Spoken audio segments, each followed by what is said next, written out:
Welcome back to the Dry Fire Journal. This is day 360.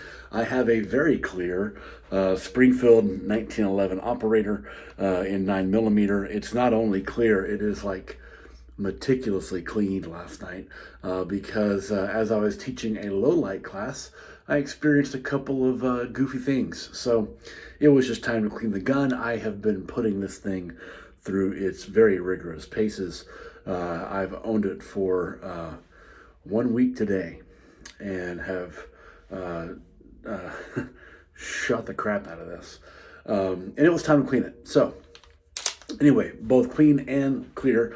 I'm going to go back to something that I worked on a few days ago because I did some experimentation with it yesterday in live fire and found that it was one of the most informative things I've ever done with live ammunition.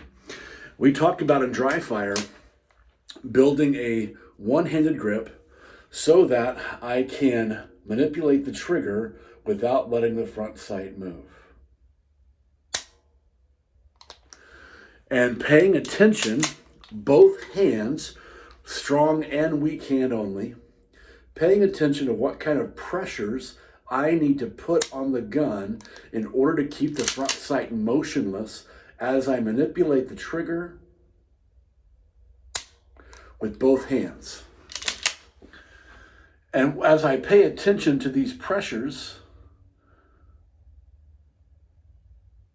I'm going to press now.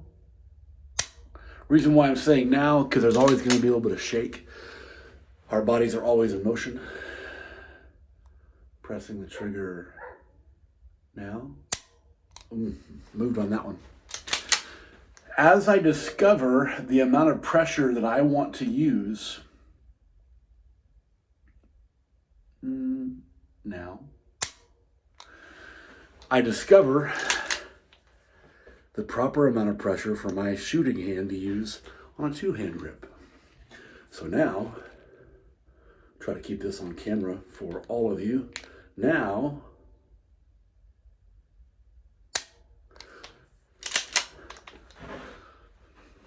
literally no movement.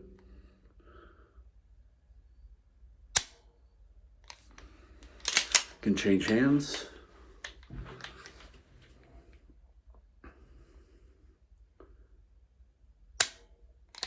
Can change hands. Trying to keep it so you can see the whole thing.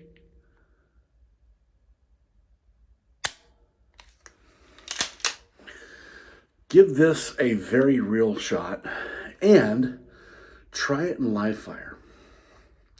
When I loaded up this gun and did 10 rounds strong hand, 10 rounds support hand, and then cycled through it again, 10 rounds strong hand, 10 hand support hand, what I found is that staging the trigger and prepping the trigger and doing what I needed to do to keep the front sight motionless. And by the way, how do we gauge if our front sight stayed motionless during the trigger manipulation? Well, we use tiny targets. And if we are hitting our targets, our sights didn't move. And that's a really hard pill to swallow sometimes. But I shot very accurately because I was using the proper grip pressure for this particular gun with these particular hands. And I wouldn't have discovered that without both dry fire and live fire. And the whole big point of this learning is now I am certain what kind of pressure I want to put on this gun with my shooting hand when I go to my two-hand grip. I now know how I want this to look and what I want it to feel like habitually, no matter which hand I am using.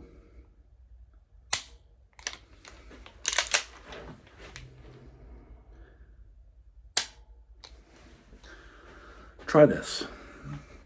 Let me know what you think. I'll see you tomorrow.